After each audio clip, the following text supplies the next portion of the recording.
Welcome back to Grade 7 Science Telikilaas. Students, please register your attendance through the QR code or the link shown on the screen. This is Ashwini from Jamaluddin School. Today, we are going to start with a new topic, dynamics. Under dynamics, we will be focusing on the topic force. Outcome for today's lesson is explore the meaning of force and investigate forces. So let's see the indicators for the outcome. First indicator is identify force as a result of the interaction between an object with another object, which changes or tends to change the state of rest or of uniform linear motion and the physical condition of a body. The second indicator for today's outcome is use phrases such as speeding up, slowing down, change in the direction of motion, and relate this to force. The third outcome is identify different types of forces such as force of friction, gravitational force, applied force, magnetic force, electrostatic force, upthrust or buoyant force, weight, tension, force of reaction, and air resistance. Our learning intention includes define force and state the effects of force on an object, state the SI unit and also the instrument you use to measure force. State the different types of forces that can act on an object. At the end of today's lesson, you will be successful if you are able to define force, state the SI unit of force, state or name the instrument used to measure force, or state the effects of force on the object, and finally, identify different types of forces. So let's start with today's lesson by defining force. What is a force? How do you define it? Force is a push or a pull in a specific direction, as you can see in the picture. Let's look into more detail. Very special thing about the physical quantity force is that you cannot see force, but what you can see is what it does. You can also feel the effect of force on your body. As I told you, force is a physical quantity. We need to measure it, right? So how do you measure it? What is the instrument you use to measure force? The name of the instrument is Newton spring balance, and the picture is shown on the slide. So what is the SI unit of force? If you are measuring a physical quantity, you need a magnitude, also the SI unit, right? So the SI unit of force is Newton, and it is represented by the capital letter N. Remember, you must represent Newton, the unit of force, with capital letter N. Now let's look into the effects of forces. The very first effect of force is the change in state of rest. You can see in the picture, a person is pushing a box which was initially at rest. So we can say that a force can make an object move. That is the first effect you are learning today. Let's look into the other effects of forces. The second effect we are dealing is change in state of motion. You can see two girls playing with a ball. The first girl is throwing the ball to the second girl. When the second girl grabs the ball by applying a force, you see that the ball comes to rest. So what can you say here? The force can make a moving object comes to rest. Or you can say force makes a moving object to stop. So let's see the third effect of force. It can change the direction of motion. Here you can see a baseball player, and what is he actually doing? With the bat, he is applying a force on the ball which was approaching him in a particular direction. When he applies the force, you can see the direction of ball changes. So we can conclude that force can change the direction of motion of an object. The next effect of force is change in velocity. When I say velocity, remember velocity is a vector quantity. It is speed with direction. So change in velocity can be change in speed or change in direction, or both speed and direction. So you can see here a car is moving. Initially it was moving very slowly, right? Then it moved very fast. How does this happen?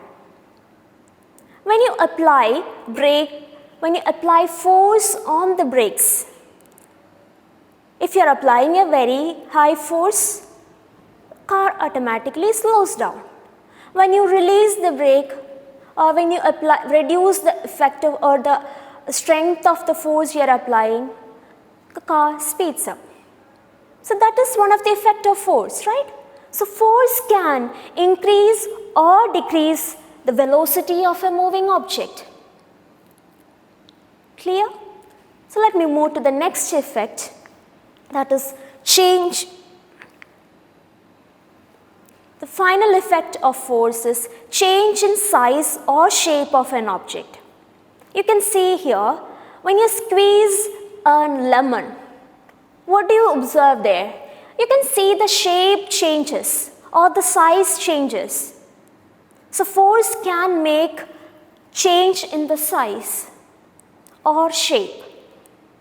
So far we learned different effects of force. The first one was change in the state of rest, then change in state of motion, change in the direction, change in velocity, change in shape and size. So let's look into more about force.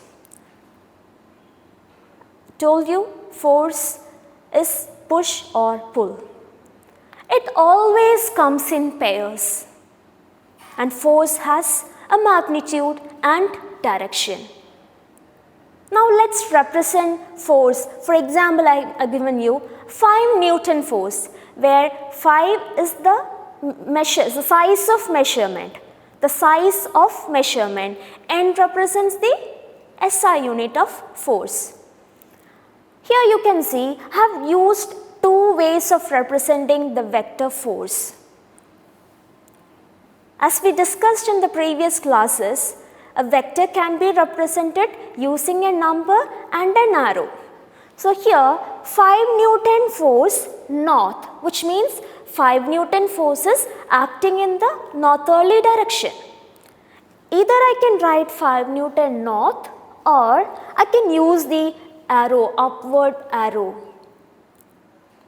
So here we have 5 Newton as the magnitude, the north or up or the upward directing arrow represents the direction of force. Yes.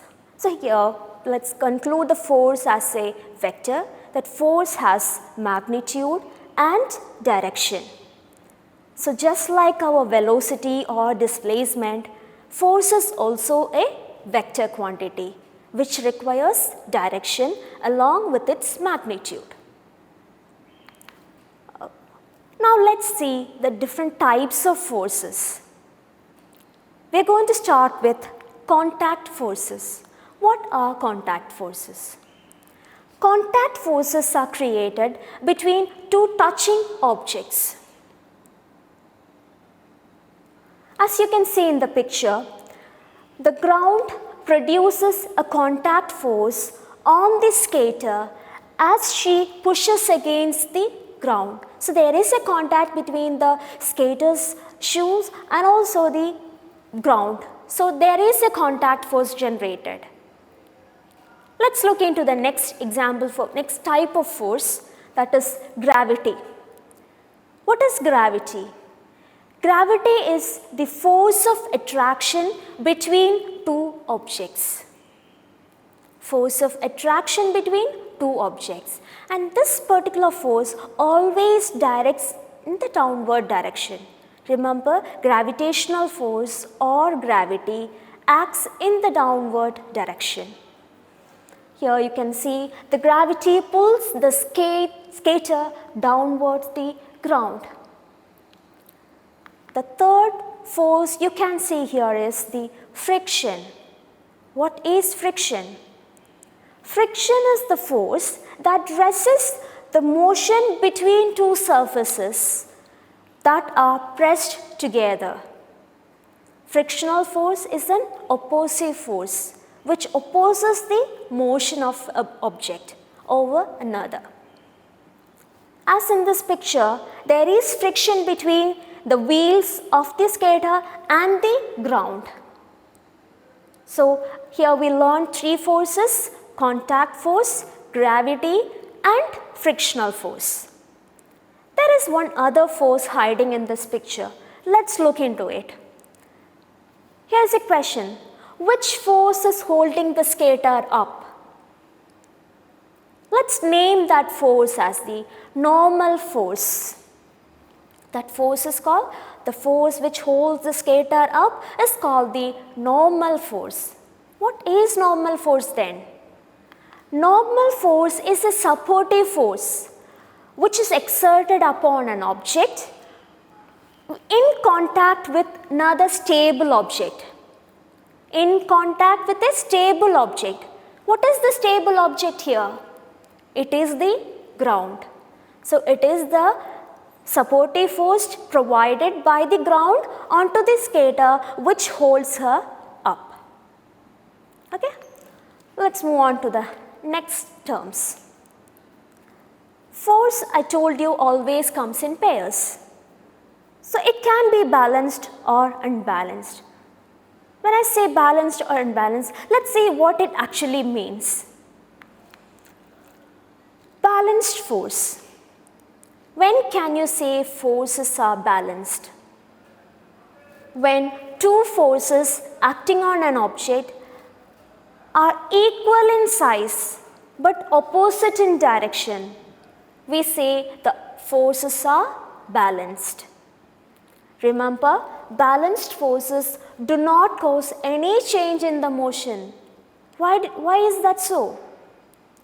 It's because they are equal in magnitude and they act in opposite direction.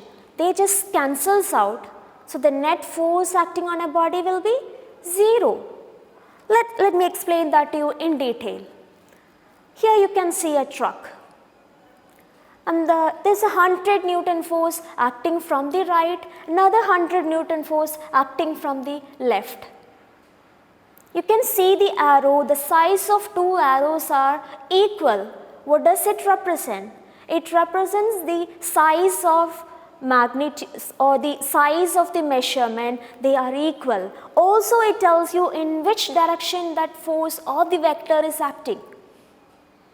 As they are equal in magnitude and opposite in direction, the resultant force on the truck or the net force on the truck will be 0, which means the truck stays still. Next we have balanced force, an example, more onto it. Here we will be learning about some other forces also. We will be naming some other forces also. The ship is floating on the water. The forces are balanced. Which forces are acting on the ship?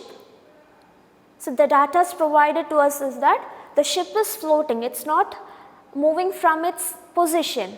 And also told the forces are balanced. It's balanced. So they have same magnitude and they are acting in the opposite direction. We are asked to find which are those two forces. So let's name those forces. One of the force is shown which is acting in the downward direction. We know the name of the force which acts in the downward direction, which is an attractive force. Force of attraction between two objects. What do you call that force? It is the gravity. So one of the force is the gravity which is acting in the downward direction. Then what do you call the force which is acting in the upward direction? And what is actually exerting that force? It is the force exerted by the water on the ship. And the force you call it as the buoyant force. So the two forces are buoyant force and the gravity. And in this particular case, those two forces are equal and they are acting in opposite direction. So the ship is just floating. Next, let's look into what is an unbalanced force. When can you say the forces are unbalanced? When two forces acting on an object are not equal in size, you say the forces are unbalanced. Unlike balanced force, unbalanced forces can make an object move or change its speed or direction or both. Why is that so? Let's see. An unbalanced force always causes a change in the motion. Remember that, very important. Only an unbalanced force can make an object change its position or its direction or its speed. When an unbalanced force acts in opposite directions, you can find a net force. What is net force? How do you find it? How do you know the direction of that net force? The net force will have a magnitude. You can find the magnitude of net force by finding the difference between the two vectors or the two forces. The direction, how do you find it? The direction will be given by the largest force. Let me explain that in detail to you. Here is a truck again, but in this case, the forces acting are different. There's a 100 Newton force acting from the right and a 60 Newton force acting from the left. As the forces are not equal, we call it unbalanced force, and the resultant force will be acting towards the direction in which the largest force is acting. Here we know that 100 Newton is the largest force, so definitely the net force will be acting towards the right, or the truck moves towards the right direction. So now we found the direction, but what about the value or the magnitude of the net force? How do you find it? Subtract the two forces. 100 minus 60 gives you 40 Newton. So I can tell you that the truck moves towards the right and the net force acting on the force is 40 Newton. I want to just highlight the point that see the difference in the size of the arrows. That tells you the magnitude or which force is greater or which force is weaker. So let's look into another example. The object is being attracted to the magnet. Which forces are acting on the magnet? Which is the greater force? The object is being, here we have another example. Let's look at it. The object is being attracted to the magnet. Which forces are acting on the magnet? Which is the greater force? So we are provided with two questions. Let's look at it one by one. The first part is, which are the two forces acting here? So we have magnet and it is attracting another object. What do you call the force exerted by a magnet? The force of attraction by a magnet, you call it as the magnetic force. What about the other force which is acting in the downward direction? The force is called gravity. So the two forces acting here are gravity and magnetic force. Now moving on to the second part of the question, which is the greater force? How do you answer this question? Is there any clue given in the question? Yes, we are provided with a clue. You can look at the arrows given. Look at the size of the arrow. It tells you the greater force. Which arrow is longer?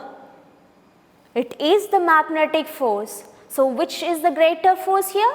It is the magnetic force. This is how you come up with the finding which is the greater force. Look at the arrows, the size of the arrows. Now, another example here. The man and the parachute is slowly falling to the ground. Which forces are acting on the parachute? Which force is bigger? How can you tell? Let's answer this. So we need to find the forces acting on the parachute. As the question tells, it's slowly falling to the ground. Right? So one of the force which is acting on the parachute is the force of attraction, that is the gravity which acts in the downward direction. What about the other force? What is that force? When he is falling slowly downwards, he is pushing the air, right? So air exerts an opposite force on the parachutist. What do you call that force due to the air? You call it by the name air resistance. So the two forces acting on the parachutist are gravity and air resistance. So we were able to name the two forces. Next part of the question is which force is bigger and how can you tell?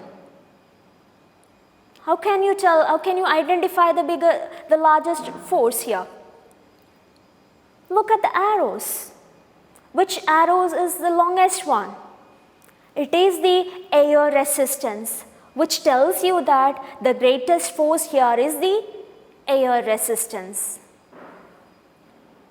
Students, you might be wondering now, then why the parachutist is falling downwards?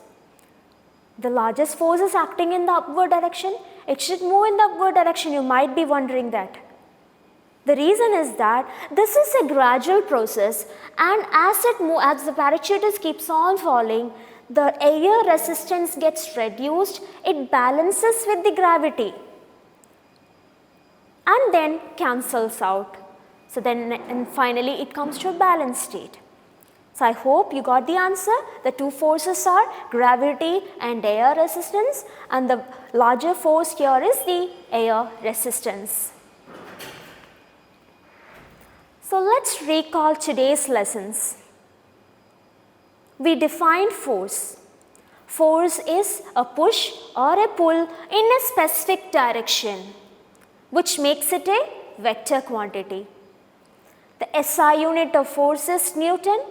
You can measure force using Newton's spring balance.